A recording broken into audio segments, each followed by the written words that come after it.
उन्होंने कहा कि समाज में बहुत विकृतियां और विसंगतियां आ गई हैं। सोशल मीडिया पर लोग उनके फेवर में। इस पर अनिरुद्धाचार्य के का भी कई बार बयान आया उसके बाद भी, लेकिन शुरुआत प्रेमानंद जी महाराज के पास से। कहना क्या चाह रहे हैं वो? प्रेमानंद जी महाराज कहते कहते अपनी बात को, मुझे जो लगता है वो भटक गए। समाज की स्थिति पे चर्चा करते करते उन्होंने सीमा लांघ दी और उन्होंने यहाँ तक कह दिया 100 में से केवल 4 महिलाएं ही सुरक्षित हैं, पवित्र हैं। आप कल्पना करिए 96 महिलाओं को अपवित्र कह दिया। इसका मतलब है पूरे समाज को उन्होंने दुष्चरित्र कह दिया, पूरे समाज पर उन्होंने उंगली उठा दी। उनके पास कौन सा पैमाना है, कौन से पैमाने से उन्होंने टेस्टिंग किया है, और अगर नहीं पैमाना है तो ये बेहूदी बातें बोलने का क्या औचित्य है। मैं तो इसे कहूंगा ये महाअपराध है। सनातन धर्म की बेटियों पर ही उनका टारगेट है, क्योंकि दूसरे की अगर किसी पे टारगेट कर दें तो फतवा जारी हो जाएगा, सरतन से जुदा तरसन से जुदा। और अब तक करके देख लें। अनिरुद्धाचार्य ने जो कहा वो तो आप ये कहो, उसका नाम लेते भी मुझे बहुत खराब लग रहा है। उन्होंने कहा वैश्या को वैश्या नहीं कहेंगे तो क्या कहेंगे, सती सावित्री थोड़ी कहेंगे। नहीं, हमारे यहाँ नहीं कहते वैश्या को वैश्या। मैं उन्हें बताना चाहता हूँ, हमारे यहाँ नगर वधू कहते हैं। हम सभ्यता से बोलते हैं उससे भी। नमस्कार, स्वागत है आपका। आप देख रहे हैं बात में दम है। मैं हूं आपके साथ विवेक शांडिल्य, एक और नए खास मेहमान के साथ। इन दिनों संतों के बयान काफी चर्चा में है, चाहे वो प्रेमानंद जी महाराज हों, चाहे वो अनिरुद्धाचार्य हों, चाहे वो राजन जी महाराज हों, चाहे वो साध्वी ऋतंबरा हों। आज के समाज को लेकर, आज के चाल चलन को लेकर, आज के माहौल को लेकर, सोशल मीडिया को लेकर कई तरह के बयान आ रहे हैं। उस बयान के बाद कई तरह के बहस भी हुए हैं। सोशल मीडिया बहस से भरा पड़ा है। तो संतों की भूमिका समाज के मार्गदर्शन में कैसी होनी चाहिए? क्या जो बयान सामने आए हैं उसे सही ठहराया जा सकता है? क्या उन बयानों ने एक नई बहस खोल दी है? इन सभी मुद्दों पर बातचीत करने के लिए हमारे साथ मौजूद हैं आज महामंडलेश्वर स्वामी प्रबोधानंद गिरी जी, जो कि श्री पंच दशनाम जूना अखाड़ा के महामंडलेश्वर हैं, राष्ट्रीय अध्यक्ष हैं हिंदू रक्षा सेना, राष्ट्रीय अध्यक्ष हैं सनातन धर्म महासंघ, राष्ट्रीय अध्यक्ष हैं धर्म संसद राष्ट्रीय संगठन, महामंत्री हैं भारत साधु समाज, और इसके अलावा अनेक सनातन संगठन से वो जुड़े हुए हैं। महाराज जी, बहुत स्वागत है आपका इंडिया डेली पर। आपका भी बहुत बहुत धन्यवाद और आपको कोटि कोटि प्रणाम, आपने कीमती वक्त निकाला और आप यहाँ पर आए। शुभकामनाएं, आशीर्वाद मेरा। महाराज जी, प्रेमानंद जी महाराज के बयान से ही शुरू करते हैं। उन्होंने कहा कि समाज में बहुत विकृतियां और विसंगतियां आ गई हैं, और जो बयान उनका आया उस पर कई तरह से चर्चा हुई। सोशल मीडिया पर लोग उनके फेवर में, वो लोग कह रहे हैं कि उन्होंने गलत क्या कहा है। इस पर अनिरुद्धाचार्य के का भी कई बार बयान आया उसके बाद भी, लेकिन शुरुआत प्रेमानंद जी महाराज के बयान से। कहना क्या चाह रहे हैं वो? प्रेमानंद जी महाराज कहते कहते अपनी बात को, मुझे जो लगता है वो भटक गए। जहां वो ये कह रहे थे कि समाज में लोग दुर्दशा की तरफ बढ़ रहे हैं और एक महिला कई पुरुषों से संपर्क करती है, कई महिलाओं से पुरुष संपर्क करते हैं, ऐसी वो समाज की स्थिति पे चर्चा करते करते उन्होंने सीमा लांघ दी और उन्होंने यहाँ तक कह दिया कि अब समाज की बहुत दुर्दशा हो गई है और समाज में अब जो है 100 में से केवल 4 महिलाएं ही सुरक्षित हैं, पवित्र हैं। आप कल्पना करिए 96 महिलाओं को अपवित्र कह दिया। इसका मतलब है पूरे समाज को उन्होंने दुष्चरित्र कह दिया, पूरे समाज पर उन्होंने उंगली उठा दी, पूरे समाज की प्रामाणिकता को उन्होंने धूल में मिला दिया। जब ये सनातन धर्म की बेटियां पूरे विश्व में विशेष रूप से पहचानी जाती हैं, इनका पूरे विश्व में सनातन धर्म की देवियों का सम्मान होता है। पूरे विश्व में आज भी अगर कहीं श्रेष्ठता शेष है तो केवल सनातन धर्म की बेटियों में है। मैं उनसे ये पूछना चाहता हूं, जब आपने ये उंगली उठाई तो 4 तो आपकी तरफ चली गई और आपने खुद उठा दी, अर्थात आपने सारे समाज की बहू, बहन, बेटी, आपने किसी को छोड़ा नहीं। आप पूरे समाज को कैसे कह सकते हैं? आपको पूरे समाज को कहने का कोई अधिकार नहीं है। एक बात तो ये। दूसरी बात यह है कि उन्होंने जो कहा 100 में 4 पवित्र हैं, मैं उनसे पूछना चाहता हूं आपके माध्यम से, उनके पास कौन सा पैमाना है? कौन से पैमाने से उन्होंने टेस्टिंग किया है? और अगर नहीं पैमाना है तो ये बेहूदी बातें बोलने का क्या औचित्य है? अनावश्यक बातें बोलने का क्या औचित्य है? सनातन धर्म पर इतने बाहर से हमले हो रहे हैं, वो उनको नहीं दिखाई देता? सनातन धर्म के लोगों का आचरण के नाम पर पूरे सनातन धर्म को आप कटघरे में खड़े करेंगे? पूरे सनातन धर्म की देवियों को कटघरे में खड़ा करेंगे? यह आपके संत के लिए, आप संत के वेश में, आपकी शोभा नहीं देता। और मैंने तो आपको कभी बोलते नहीं देखा कि सनातन धर्म की बेटियां लव जिहाद की शिकार हो रही हैं। सनातन धर्म लैंड जिहाद का शिकार हो रहा है। सनातन धर्म मूत्र जिहाद का शिकार हो रहा है, थूक जिहाद का शिकार हो रहा है। चाहे सनातन धर्म का कोई कार्यक्रम हो, बड़े से बड़ा उत्सव हो, वह इस्लाम के जिहादियों का शिकार होता है। पग पग पे भारत में इस्लाम का जिहादी सनातन को समाप्त करने के लिए लगा हुआ है। तो आपकी जबान नहीं खुलती, तो आप बोलते नहीं है। आप चाहते क्या है? मतलब बाहर से भी हमला और आप अंदर से बैठ करके सनातन के वेश में सनातन का आप खाते हैं, सनातन का पीते हैं, सनातन के कपड़े पहनते हैं, और सनातन का जो सर्वश्रेष्ठ परंपरा है, साधु की परंपरा के कपड़े पहनते हैं। उसके बाद आपकी ये भाषा अशोभनीय भाषा है, बहुत कष्टप्रद भाषा है। और आप तो ने संतता की मर्यादा समाप्त कर दी। जहां आपके पूरे विश्व में लोग नाम लेते हैं, बड़े अच्छे हैं प्रेमानंद, उनकी साहब किडनी नहीं है तो भी काम करते हैं। लेकिन मैं आपको आज बता देता हूं, ऐसे भी लोग हैं, 30 साल से जानता हूं, सोहम आश्रम में एक दिनेश आनंद महात्मा रहते हैं, 30 साल से उनकी किडनी खराब है, बेकार है, काम नहीं करती है, और पूरा आश्रम का काम करते हैं। उन्होंने तो कभी टीवी पर प्रचार नहीं कराया कि मेरे किडनी नहीं है। आप ये प्रचार करते हैं, आप अच्छे अच्छे लग्जरी में रहते हैं, हमेशा 4-5 कैमरों के बीच में रहते हैं। ये कौन सा कारण है? आप क्या चाहते हैं आप? और अब आपको लोकप्रियता के लिए, सस्ती लोकप्रियता के लिए केवल सनातन धर्म ही हमले के लिए रह गया, और कोई दूसरा चीज आपको लगी नहीं। और मैं आपको एक बात और कहना चाहता हूं, हमारे भारत की विश्व की सर्वश्रेष्ठ संत परंपरा है। संत परंपरा का ये नहीं है कि किसी बालक ने या किसी बेटी ने, किसी बेटे ने कोई अपराध किया या कोई गलती की तो उसको हम सार्वजनिक रूप से मीडिया में उनका मजाक बनाए, मीडिया में उनको अपमानित कर रहे। साधु का ये काम नहीं है। साधु का काम है उस पर पर्दा डालना और उसको घर में बैठ के समझाना, बेटा तुम ऐसा काम मत करना, ये काम ठीक नहीं है।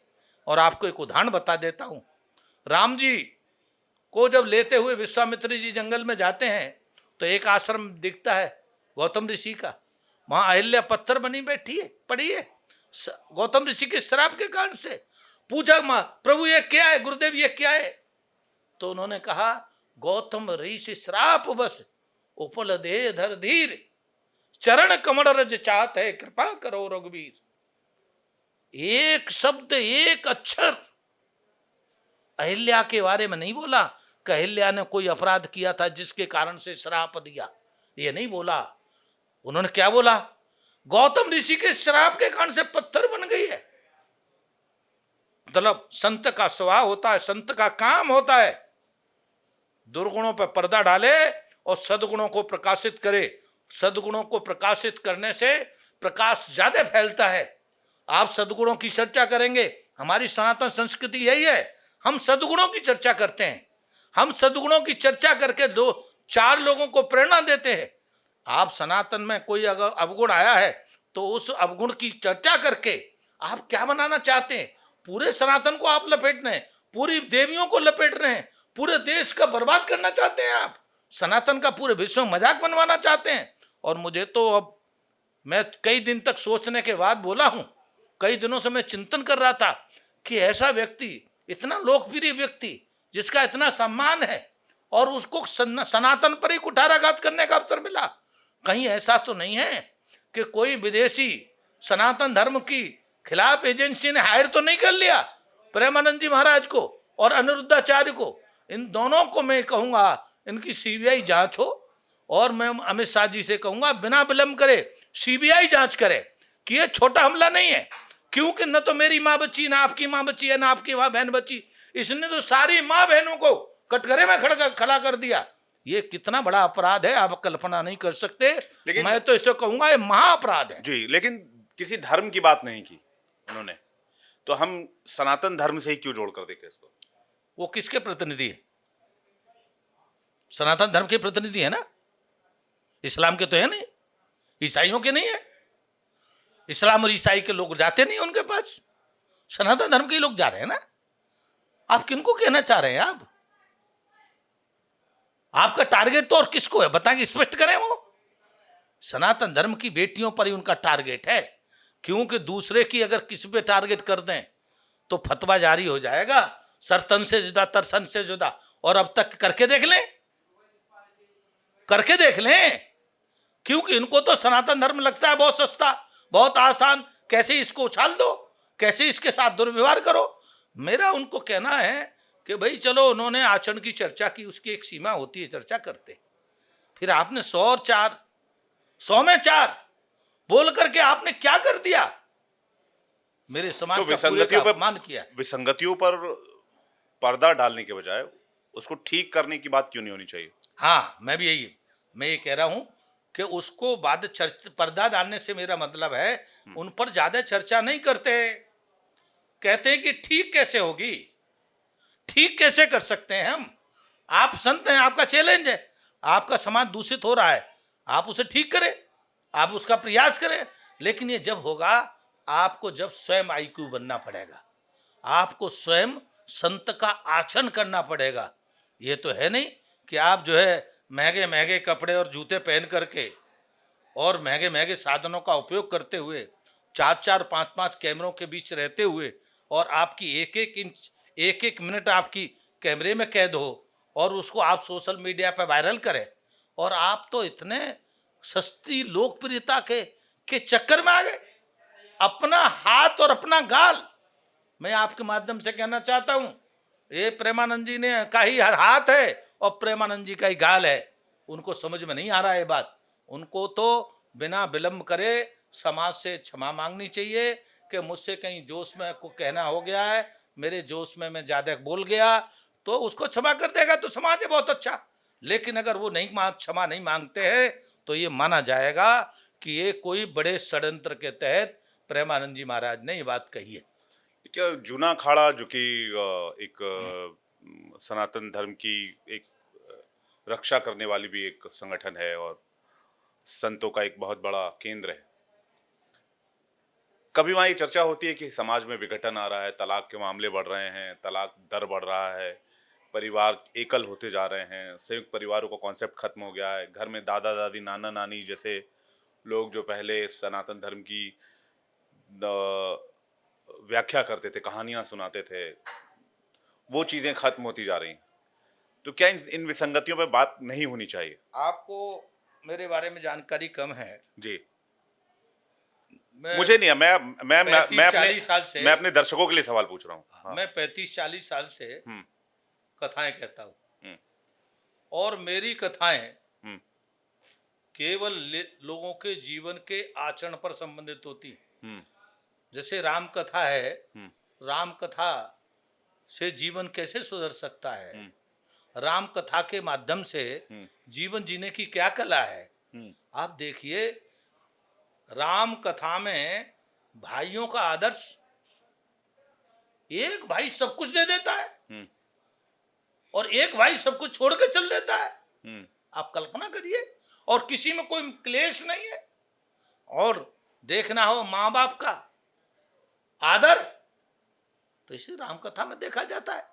हम जीवन हमारा पूरे केवल हिंदू समाज के लिए समर्पित है और हिंदू समाज के लिए हम क्या कर सकते हैं, इसके लिए हम चिंतित रहते हैं और हम करते हैं। मैं नहीं अकेला करता, हमारे हिंदू रक्षा सेना के कार्यकर्ता सारे इस काम को करते हैं। जूना अखाड़े के जितने महामंडलेश्वर हैं वो सब इसी काम को करते हैं, अधिकांश लोग करते हैं और जाकर के उनके घर परिवारों में जाके बैठते हैं। आप आश्चर्य सुनेंगे, एक महात्मा तो हमारे ऐसे हैं कि उनको ये पता लग जाए कि इस घर में एक ही बच्चा है तो नहीं जाना चाहते हो। बोले इसने कहीं जो है कोई साधन प्रयोग किया होगा जिसके कारण से एक ही बच्चा प्रयोग हुआ। आजकल लोग करते हैं ना, एक ही बच्चा हो तो वो बहुत अपराध मानते हैं। और मैं ही मानता हूं कि आप जो भगवान की प्रकृति को आप रोकते हैं, सहज रूप से भगवान के द्वारा जो आ रहे हैं उनका आप स्वागत नहीं करते तो भगवान का अपराध करते हैं। और जिस घर में भगवान के प्रति अपराध होता हो वो वास्तव में कोई सम्मान्य नहीं हो सकता। और हमको कहते भी हैं कि भाई आप ये करोगे तो फिर हम आपके यहाँ नहीं आएंगे, अगर ये नहीं करोगे तो हम आएंगे। सद आचरण की प्रेरणा देना ये साधु का काम है। तो आप कह रहे हैं कि मुसलमानों की तरह हिंदुओं को भी 7-8 बच्चे पैदा करने चाहिए? नहीं, मुसलमानों से हमारा कोई कंपटीशन नहीं है। मुसलमानों के कंपटीशन इसलिए नहीं है, उनका तो लक्ष्य है हम 2 हमारे 40, हम 2 हमारे 4, हम 4 के 40 और प्रत्येक के 40। और ये सब सारे मुसलमान तो ऐसे नहीं है। सारे प्रत्येक के 40 सारे मुसलमान ऐसे हैं। अधिकांश मुसलमानों में आता है। अगर 100 में कहिए तो बड़ी मात्रा में मेजोरिटी में वो इसी काम को करते हैं। और फिर उनका उद्देश्य है, वो ऐसे नहीं करते गजवाए हिंद, इस पूरी धरती को गजवाए हिंद बनाना। हम ये नहीं कह रहे, हम ये कह रहे हैं कि भगवान आपको जो देता है, 1 दे, 2 दे, 4 दे, 6 दे, आप उसका स्वागत करो। आप उसको आने से रोकने के लिए आपको क्या अधिकार है? आप गर्भ में हत्या करते हैं, आपको किसने अधिकार दिया? आप जब बच्चे हैं आप अपनी इच्छा से बुला नहीं सकते तो भगवान की इच्छा का आप निरादर क्यों करते हैं? हम इसलिए कहते, इसके लिए कहते हैं, ये नहीं कि हम 2 हमारा 1, हमारा सबसे अच्छा 1। ये जो भाषा है ये भाषा अपराध की भाषा है, ये अच्छी भाषा नहीं है। हाँ, ये होना चाहिए जो भगवान दे सहज रूप से। अगर 1 आपके खाते में तो 1 देगा भगवान, 2 है तो 2 दे, उनका 2 का स्वागत कीजिए, 4 है तो 4 का स्वागत कीजिए। लेकिन हमारा कोई कंपटीशन मुसलमानों से नहीं है। हमारा कंपटीशन इस बात का है सनातन संस्कृति कैसे बचे। आपको बता दूं, आपने ये प्रश्न इसलिए उठाया है, हमने एक स्टेटमेंट दिया था कि सनातन संस्कृति जब बचती है हम 2 हमारे 8, और वो सीधा सिद्धांत है। 5 भाई 3 बहनें। हमारे यहाँ मझली बहन, छोटी बहन, बड़ी बहन, मझली बुआ, छोटी बुआ, बड़ी बुआ, ऐसे भाइयों में छोटा चाचा, बड़ा चाचा, छोटा ताऊ, बड़ा ताऊ, पिताजी। 5 पुत्र 3 बहनें से हमारे जो सनातन की व्यवस्था है वो भंग होती है। सनातन की जो परंपरा है वो सब भंग होती हैं, सारे रिश्ते खत्म होते हैं। हमने इसीलिए कहा हम तो हमारे 8, हमने 25 नहीं कहा, हमने 20 नहीं कहा, सोच समझ के कहा। ऐसे नहीं है कि कैसे हमने बोल दिया, जिसको बहुत चर्चा में मीडिया ने बनाया कि महात्मा भी ये कहते हैं हम 2 हमारे 8। हमारे 2 हमारे 8 इसलिए कहा, हमारी संस्कृति को बचाने के लिए और संस्कृति के जो संबंध हैं वो बचाने के लिए आवश्यक है। तो अब आप परिवार के मामलों में दखल देने लग गए? दखल नहीं, दखल अलग विषय हो गया। संस्कार बताना, संस्कार की प्रेरणा देना। तो कितने बच्चे महाराज जी, कितने बच्चे होंगे तो माता पिता का फैसला होगा ना? नहीं, फैसला नहीं हो सकता उनका। क्यों? अगर ऐसा है तो अपनी मनमर्जी से करे, भगवान का फैसला है, माता पिता का फैसला नहीं हो सकता बच्चे पैदा करने में। नहीं, कितने बच्चे करने, 2 करने, 4 ये करने, ये उनका कोई ये फैसला माता पिता पे नहीं छोड़ा जाना चाहिए। यही गलत है, यही अपराध है, यही अपराध है कि हम जाएंगे किट पिट कराएंगे, घर में मार देंगे, यही तो अपराध है। ये अपराध फिर बढ़ता है, ये अपराध बच्चों के संस्कार पर जाता है, और बच्चों के संस्कार पर जाने के कारण से बच्चे कंट्रोल से बाहर होते हैं। क्योंकि देर में उनको भी पता लग जाता है कि मेरे माता पिता ने अवैध साधनों का प्रयोग करके सहज रूप से आती हुई संतान को रोका। लेकिन क्यों चाहिए 8 बच्चे आपको एक परिवार में, एक घर में? बताया मैंने, सनातन संस्कृति बचाने के लिए। अगर सनातन संस्कृति बचानी है आपको तो, और सनातन संस्कृति डर की रक्षा करना है। किससे डर है, किससे रक्षा डर करना किसी से नहीं है। स्वयं की संस्कृति की सुरक्षा करना, उसका आचरण करना, इसमें डर की कहाँ बात? 100 करोड़ से ज्यादा हिंदू है महाराज जी। क्या 100 करोड़ से ज्यादा हिंदू है इस देश में? तो क्या दिक्कत है? कोई दिक्कत नहीं है तो, और फिर 8 बच्चे करके क्या? नहीं, प्रॉब्लम क्या है? 100 करोड़ में प्रॉब्लम है क्या? मैं कह रहा हूँ 8 बच्चे का कॉन्सेप्ट वो कैसे आया? 15-20 करोड़ है ना, हाँ। वो 100 करोड़ के उनके सामने कुछ नहीं है। आपको गलतफहमी है कि आप 100 करोड़ हैं, आपको केवल गलतफहमी है, इसके अलावा कुछ नहीं है। आप किस में फंसे पड़े बता देता हूं आपको। आप 100 करोड़ कहाँ है? आप तो फंसे पड़े हैं 3 कोठी, 4 कार, एक लड़का, एक ही बालक, हम्म, ताकत लगाते हैं एक ही होना चाहिए, सबसे अच्छा एक ही अच्छा, और फिर 3 कोठी 3 कोठी 4 4 कार कार, 1 बालक बालक। खत्म। इसमें आप फंस गए। आप कहते हैं करोड़ है, आप तो ये अकेले भी नहीं है, आप इसमें फंसे पड़े। उदाहरण बता देता हूं आपको। एक बालक हुआ तो सारी ताकत लगती है कहीं जाए नहीं, झगड़ा ना हो जाए, और ये बालक मेरा करोड़पति बनना चाहिए, आईएएस बनना चाहिए। आप कैसे बना दोगे भाई? बालक का तो स्वयं भाग्य लिखा हुआ है, हमको केवल उसको हाथ हथेली देनी है सहयोग करने के लिए, हम उसको बना नहीं सकते। और जब वो आईएएस नहीं बनता तो डिप्रेशन में चला जाता है, फिर हॉस्पिटल लिए घूमते हैं, फिर क्या करते हैं, 3 कोठी कैसे है, गांव से आते हैं तो शहर में कोठी बनाते हैं, सारी उसमें ताकत लग जाती है। शहर में कोठी बन गई तो गांव बनाएंगे, हिंदुओं की हालत ही है। और गांव में भी क्या कैसे बनाएंगे, रमेश की 2 मंजिल है तो सुरेश की 3 मंजिल बननी चाहिए। साल में एक बार जाएंगे और कभी कभी नहीं भी जाएंगे, लेकिन इसलिए गांव में कोठी एक चाहिए। और अब एक फैशन और हो गया है, एक टूरिस्ट प्लेस पे कोठी चाहिए, टूरिस्ट प्लेस पे ऐशो आराम के लिए, तो इन्वेस्टमेंट हिंदू के ऐशो लिए। आराम में फंस गया है। आप सुनिए, आप टूरिस्ट प्लेस बनाने का क्या मतलब है? टूरिस्ट प्लेस पे वैसे ही बहुत सारी चीजें हैं, और रहने जाने के लिए आपको 1 दिन जाना होगा, 2 दिन जाना होगा, लेकिन आपके तो 2 आधार है, जाएंगे ऐसा आराम से रहेंगे वहाँ, और उसके बाद फिर जो है उसको इन्वेस्टमेंट भी हो जाएगा। 4 कार का आप देखिए कंसेप्ट कितना खतरनाक है। एक खुद के लिए, एक बीवी के लिए, एक माता पिता के लिए, ये 3 तो स्टैंडर्ड कार चाहिए, और एक छोटी कार चाहिए मार्केटिंग के लिए। और वो इसलिए चाहिए, बुराई क्या महाराज जी इसमें? बता रहे हैं, बुराई बता रहे हैं। हाँ। वो पिताजी का बीमार होते हैं तो फोन करते हैं, बेटा आज बुखार आ गया है। बेटा कहता पिताजी कार किस लिए दे रखी है, आप कार लेके क्यों नहीं गए डॉक्टर के पास? इसमें दिक्कत है। बेटा अपनी जिम्मेदारी केवल कार दे के निपटाना चाहता है। ऐसी पत्नी को कार इसलिए देता है कि तू कहीं घूम मैं भी कहीं घूम, ये मनमर्जी के लिए। ये संस्कार विहीन जो डेवलपमेंट है, संस्कार की कोई चिंता नहीं है जहां, और आप डेवलपमेंट की बात करते हैं संस्कार के बिना, तो कैसे डेवलपमेंट होगा? संस्कार युक्त डेवलपमेंट जीव का को सर्वोच्च स्तंभ पर ले जाता है। तो अब आप और संस्कार विहीन जो आचरण है या संस्कार विहीन जो डेवलपमेंट है वो विनाश की ओर ले जा जाता है। आज पूरे जगत में विनाश की ओर जाने की तरफ तैयारी हो रही है। अब आपने सारे हिंदू को संस्कारहीन बता दिया।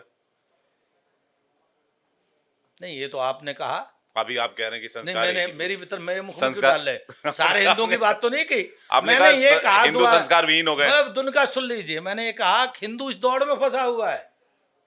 हाँ, तो संस्कार नहीं है ना। विहीन है तो आप कह रहे हो। आपने कहा संस्कार ही नहीं है, सारे संस्कार नहीं है, इसलिए समाज विनाश की ओर जा देखो, रहा है। समाज की इसमें होड़ लगी हुई है। ऐसा नहीं है कि कुछ लोग इसके बिना नहीं होंगे, तो वो इसके जो बिना भी लोग हैं, वो जो लेकिन देखा देखी इसने 3 कोठी बनाई तो मैं भी बनाऊंगा, ये देखा देखी, ये खतरनाक है।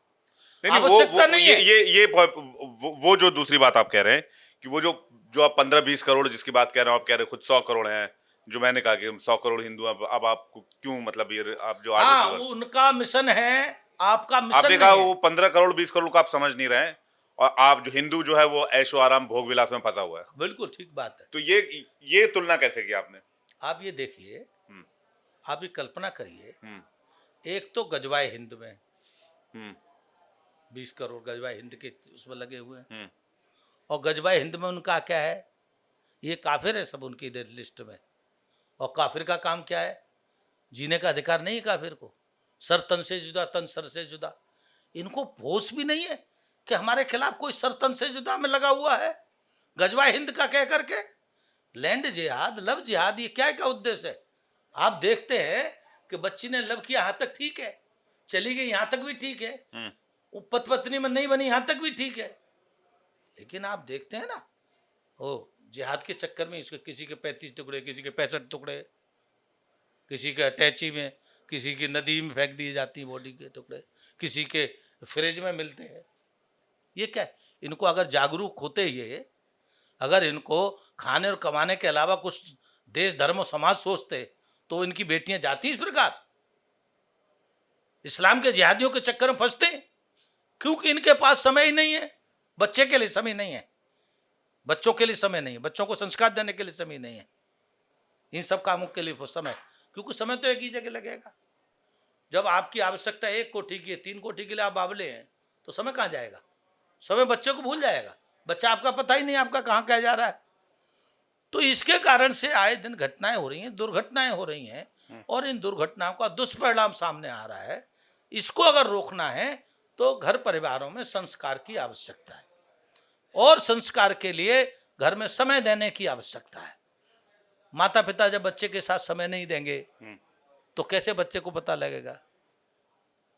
हम तो उसी में लग रहे, 3 कोठी 4 कार में, बच्चे के लिए समय नहीं है। इसके कारण से बच्चों के संस्कार दूषित हो रहे हैं, और ये सारी संसार में अव्यवस्था दिखाई दे रही है, दुर्व्यवस्था दिखाई दे रही है। तो बाकी संत भी तो यही कह रहे हैं, फिर आप उसको आप गलत क्यों बता रहे हैं? मतलब नहीं, मैं उसको गलत नहीं कह रहा। जो अनिरुद्धाचार्य ने जो कहा, नहीं, उन्होंने क्या कहा? अनिरुद्धाचार्य ने को तो आप ये कहो, उसका नाम लेते भी मुझे बहुत खराब लग रहा है, क्योंकि वो आदमी तो कथा का व्यापारी है, एक तरह से ठग है वो। क्योंकि जो आदमी हिंदू समाज की भावनाओं को उद्वेलित करके अपने पास सारे करोड़ों के साधन करता है बेटा बेटियों परिवार के लिए, और फिर उसी समाज को कि बेटियों पर इतनी हल्की और गंदी टिप्पणी करता है, किसने अधिकार दिया उसको? ये तो नहीं, आप टिप्पणी तो नहीं कर सकते ना सार्वजनिक, आप संस्कार की बात कर सकते हैं, लेकिन आप ऐसी खराब टिप्पणी करते हैं कि लड़कियां मोह मारती फिरती हैं। ये शोभा देता है क्या कथा व्यास? उन्होंने कहा वैश्या को वैश्या नहीं कहेंगे तो क्या कहेंगे? सती सावित्री थोड़ी कहेंगे? नहीं, हमारे यहाँ नहीं कहते वैश्या को वैश्या, मैं उन्हें बताना चाहता हूं, हमारे यहाँ नगर वधु कहते हैं। हम सभ्यता से बोलते हैं, उससे भी आपको हम बता दें, उनको एक संस्कार नहीं है ना। अगर संस्कार होते तो ऐसी बात नहीं बोलते। हमारे यहाँ कभी वैश्या को वैश्या नहीं कहा गया, हमारे यहाँ उसे कुलवधु कहते हैं, सम्मान पूर्वक। कुलवधु या नगर वधु? नगर वधु, सॉरी, नगर वधु कहते हैं, क्योंकि सभी सम्मान देते हैं। उसकी परिस्थिति होगी कुछ, उसके कारण क्या है, आप है क्या, आप गलत बात की ज्यादा चर्चा करेंगे तो समाज में गलत बात प्रभावित होगी। आप अच्छी बात की चर्चा करेंगे, कथा व्यास को, कथा वक्ता को अच्छी बातें बोलनी चाहिए, सद बातें बोलनी चाहिए, सद आचरण की बात बोलना चाहिए। और हमारे शास्त्र में एक नहीं अनंत कथाएं भरी पड़ी है सद आचरण की, एक से एक श्रेष्ठ है, प्रेरणा लेने लायक है। आप उनकी चर्चा करो ना, स्वतः लोग सद आचरण में आ जाएंगे। आपको ये सब बातें शोभा दे नहीं देती, और आप बाद में अपनी बात को दोहरा और रहे हैं, ये कह करके वैश्या को वैश्या नहीं करेंगे। आपने को कैसे पता लगा ये वैश्या है? मैं आपसे पूछता हूं, आपके माध्यम से कैसे पता लगा? आपके साथ उसका वैश्या वाला संबंध रहा क्या? अगर नहीं था तो आपने कैसे कह दिया किसी कहने पे? आप कैसे हैं मुझे आपको कहने का अधिकार नहीं है, किसी को भी नहीं है। आपका व्यक्तिगत जीवन है, उसे मुझे सार्वजनिक कहने का अधिकार नहीं है। अगर मैं आपका शुभचिंतक हूं तो मैं आपको एक तरफ ले जाऊंगा, अकेले में ले जाऊंगा, और मैं बताऊंगा भाई ऐसा सुना है आपके बारे में, आप ऐसा ठीक कर लीजिए। लेकिन मुझे आपको बदनाम करने का, मुझे आपका बेइज्जत करने का, अपमानित करने का किसी को अधिकार नहीं है। कथा बोलने का मतलब ये नहीं है कि आप हिंदू समाज की बेटियों को अपमानित करें और उनको दुष्चरित कहें, वैश्या कहें। इससे ज्यादा और घटिया व्यवहार कोई दूसरा हो नहीं सकता। और उसको तो मैं आपके माध्यम से कहूंगा, भारत की बहन बेटियों और माताओं को इनको ठीक करना चाहिए, ताकि कोई तुम पर दोबारा कोई उंगली न। तुम्हारी तो भूमिका है सती सावित्री की, जौहर की, वीरता की, भारत की देवियों की एक कथा नहीं है, केवल भारत में ही मिलेंगी, एक से एक बढ़ के कथा है। रानी लक्ष्मीबाई एक नहीं, इस देश में अनेकों हुई हैं, एक गार्गी नहीं ज्ञानी, अनेकों गार्गी देवियां हुई हैं ज्ञान के रूप में। किसी भी क्षेत्र में देख लीजिए, अभी देख लीजिए, एक सोफिया नाम की बेटी ने, सोफिया कुरैशी ने पाकिस्तान को धूल चटा के आ गई है। कल तो आप ये भी कहने लगोगे कि बेटी को नहीं जाना चाहिए, घर में ही रहना चाहिए, और जो घर में नहीं रहती है उसका चरित्र अच्छा नहीं है। भिक्खू ने कहा किसने अधिकार दिया? अरे तुम तो ऐश और आराम में डूबे हुए थे, वो अपनी जान की हथेली पर रखकर गई थी पाकिस्तान। तुमको ऐसी देवियों को पैर छूने चाहिए। भारत में एक नहीं अनंत देवियां हैं, उनका आदर करना चाहिए, उनकी चर्चा करनी चाहिए, जिससे और देवियां भी प्रेरणा ले सकें। सोफिया की चर्चा तो उन्होंने करी नहीं, हमें सुने नहीं भाई, अभी अभी की बात है। तो वो संत थे, हम संत के नाते उनको सोफिया की चर्चा करनी चाहिए। कैसी बहादुर बेटी थी, पाकिस्तान में उनके दांत खट्टे कराए, तहस नहस कराई। भारत की बेटियां ऐसी हैं और ऐसी सभी बेटियों को होना चाहिए, ये प्रेरणा देनी चाहिए।